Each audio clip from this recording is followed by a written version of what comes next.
JPMorgan Chase CEO Jamie Dimon warns this is the most dangerous time for the world in decades. Philadelphia Fed President Patrick Harker wants interest rates where they are, and LinkedIn lays off hundreds of employees for the second time this year. These are the top 3 headlines in this week's weekly business briefs. First up, this may be the most dangerous time the world has seen in decades, said Jamie Dimon, CEO of JPMorgan Chase. According to CNBC, JPMorgan Chase delivered a strong profits for the third quarter, along with a stern warning Friday from its top executives about the perils the world faces from multiple threats. This may be the most dangerous time the world has seen in decades, CEO Jamie Dimon said in a statement that accompanied the bank's earnings news release. The head of the U.S. largest bank by assets cited the ongoing war in Ukraine as well as the attacks Hamas launched in Israel last weekend that he said may have far-reaching impacts on energy, food markets, global trade, and geopolitical relationships. Beyond the military conflicts, Dimon cited the ongoing national debt, the largest peacetime fiscal deficits ever, end of quote, that he said are rising the risk that inflation and interest rates remain high. Dimon recently has said he has been warning clients about the possibility that interest rates may not only stay elevated, but also could rise significantly from here. This is not good. Interest rates continuing to go up, along with now 2 wars in different parts of the world and potentially additional countries joining on this world. You got Israel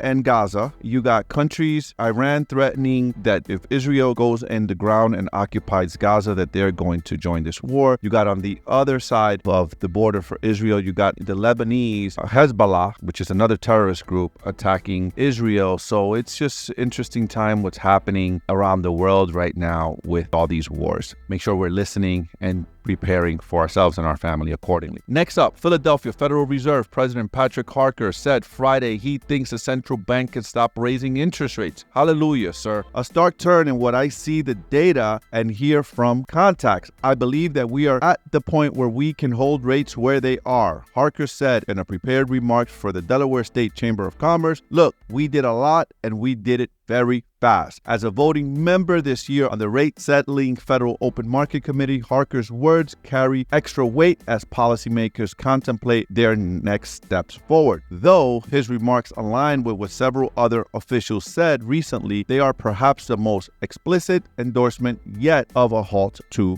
rate hikes. The Fed has raised its benchmark borrowing rate 11 times since March of 2022, totaling 5.25 percentage points. In September, the FOMC chose to hold rates steady as members differed over where inflation is headed. In recent days, multiple Fed officials have cited tightening financial conditions brought on by the surge in Treasury yields as helping the central bank in its quest to slow the economy and bring down inflation. So just think about this, guy. The Feds want to slow the economy to bring down inflation. I know that that's the way it works, but that's just kind of wild to me that the Feds actually want to create unemployment, create pain to bring down inflation. But I guess it's what's the best of both evils, right? You have 2 evils you have to choose from. Lastly, LinkedIn is laying off about 668 employees across various teams, the Microsoft-owned company announced on Monday. According to The Verge, it's the second time LinkedIn announced cuts this year. It laid off 716 employees in May, saying at the time that the move was meant to reorganize for greater agility and growth. This time, the cuts are about streamlining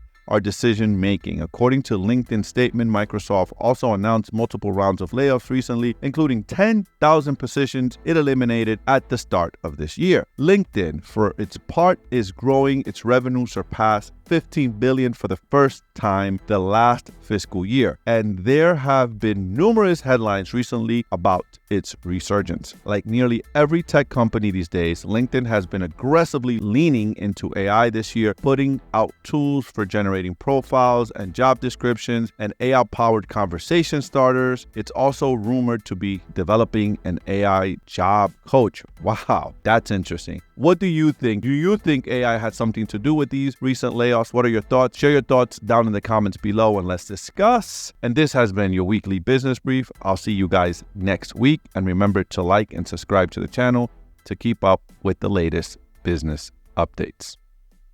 Peace.